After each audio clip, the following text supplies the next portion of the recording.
எந்த திறமைசாலிகள் தன்னோடு இருந்தாலும் தன் திறமையை விட உடன் இருக்கும் திறமை அதிகமாக தெரிய வேண்டும் என்று நினைத்த ஒரு மகா கலைஞன் என்னதான்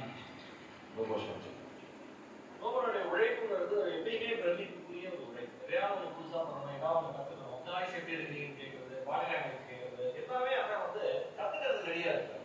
எந்த கலைஞன் கற்றுக்கொள்ள தயாராகிறானோ அந்த கலைஞன் தான் பெற்றுக் கொள்வதற்கும் தயாரானாங்கிறதுக்கு ரோபோனே ஒரு சிறந்த உதாரணம்.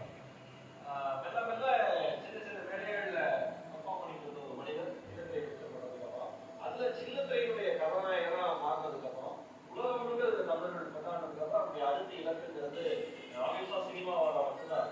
நிறைய இயக்குநர்கள் நிறைய இயக்குநருடைய அன்பு இருந்தவர். இந்த இயக்குனர் ரொம்ப ரொம்ப மனசு நெருக்கமாக ஒரு இயக்குனர்.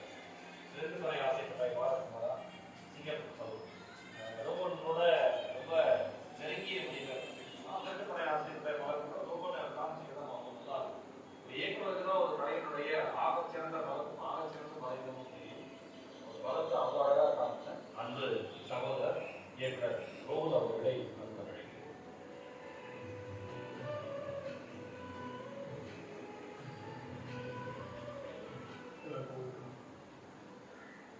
கொச்சினத்தோட பாட்டு வரும்.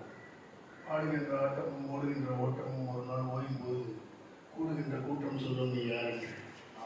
அந்த பாடலுக்கு ஏற்ற மாதிரி அப்படி ஒரு பேரை சம்பாதிச்சுட்டு இப்படி மக்களை சம்பாதிச்சுட்டு இப்படி என்னன்னு தெரியல. எனக்கு தெரியல, அவங்களோட ரொம்ப அவசரம் போது இல்லை.